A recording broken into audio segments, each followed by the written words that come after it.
สบายดีท่านผู้ชมที่เคารพทุกท่าน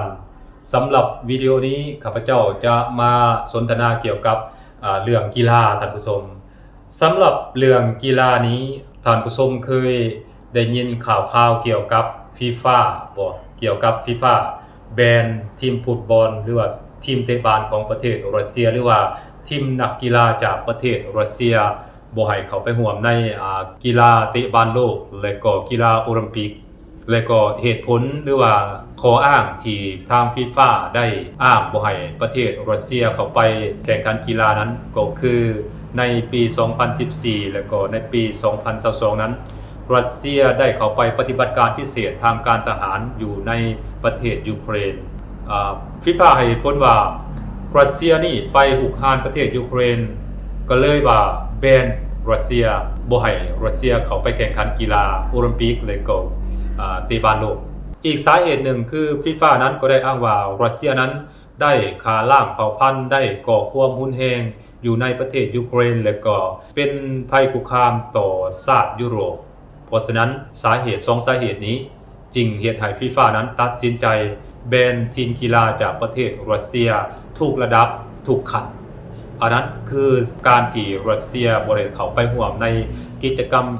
รมสำคัญทางกีฬาในระดับโลกบ่ว่าจะเป็นโอลิมปิก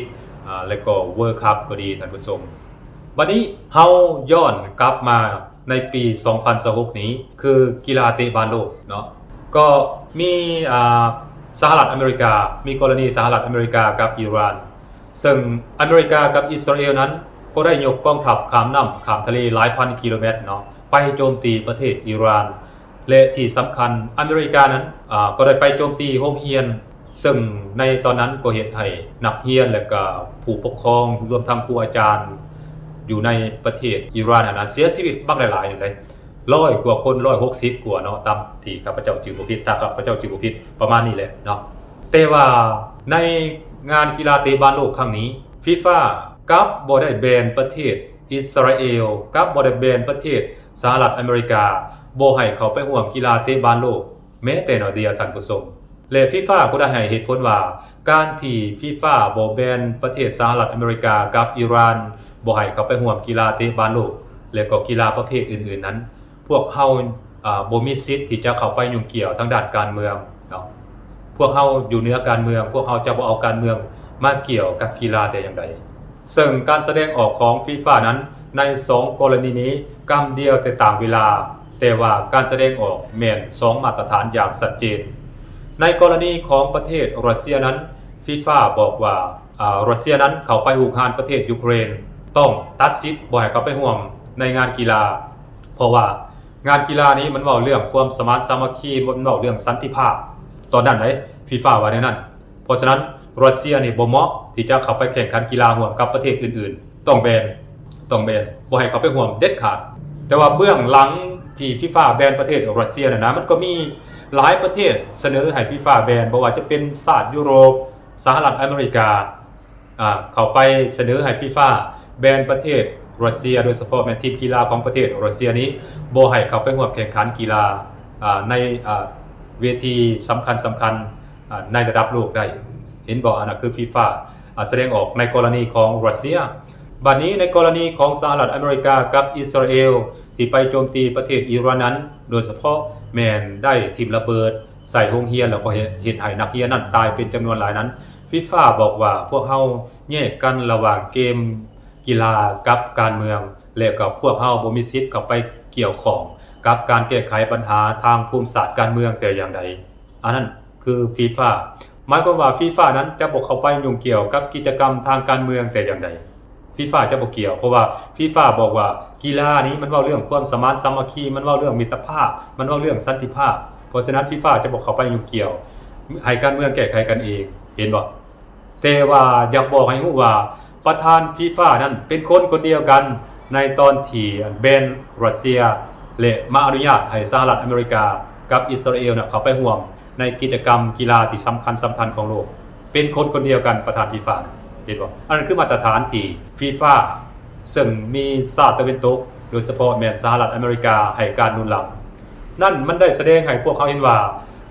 ทุกๆเวที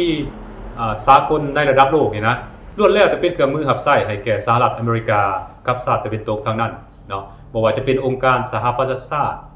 องค์การกีฬาเนาะอื่นๆนะล้วนแล้วแต่เป็นเครื่องมือหับไส้ให้แก่พวกชาติตะวันตกทางนั้น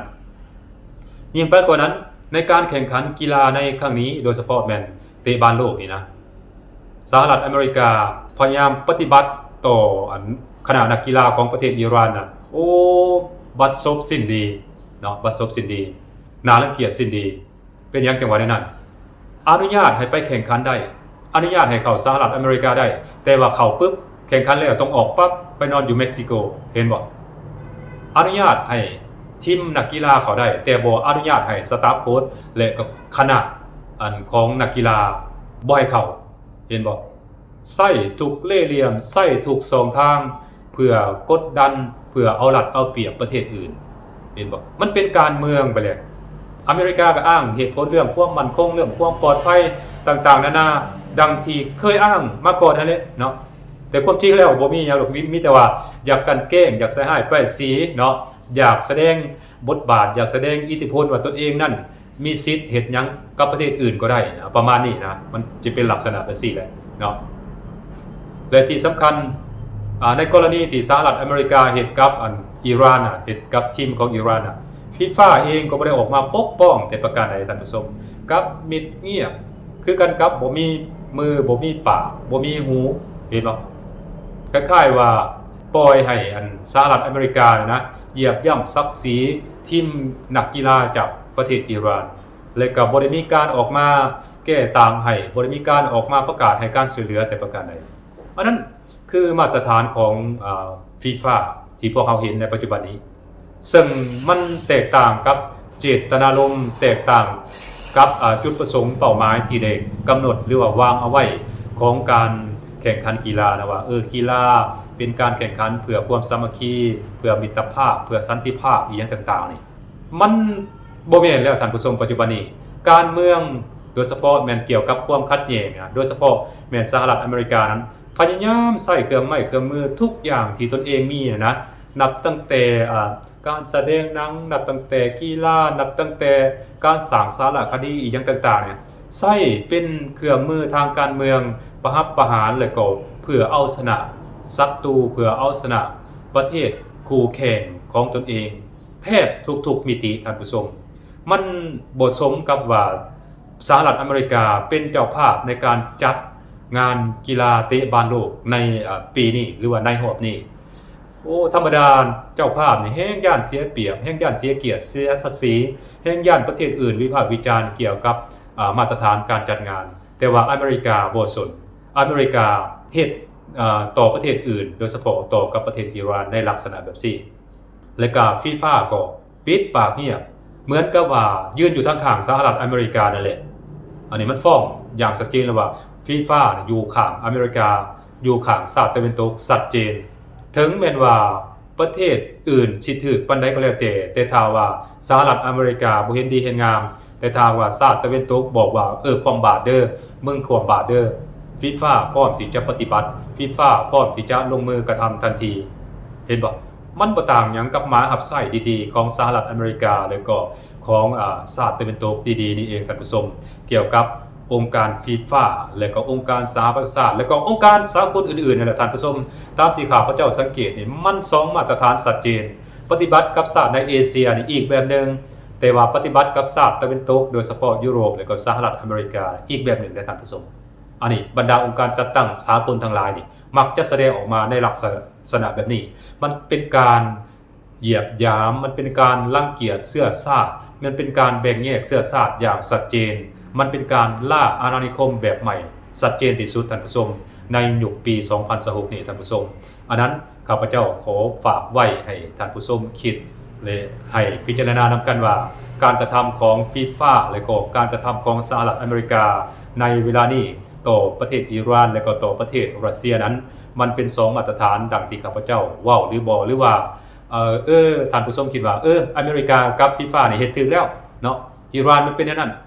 รัสเซียมันเป็นอันนี้ถูกแล้วอันนี้เฮาลองมาแลกเปลี่ยนความคิดความเห็นนำกันลองเบิ่งท่านผู้ชมเอาล่ะท่านผู้ชม ข้าพเจ้าก็ขออนุญาตแลกเปลี่ยนความคิดความเห็นกับท่านผู้ชมเพียงเท่านี้พบกันใหม่ในวิดีโอหน้าสำหรับวิดีโอนี้หมดลงเพียงเท่านี้สบายดี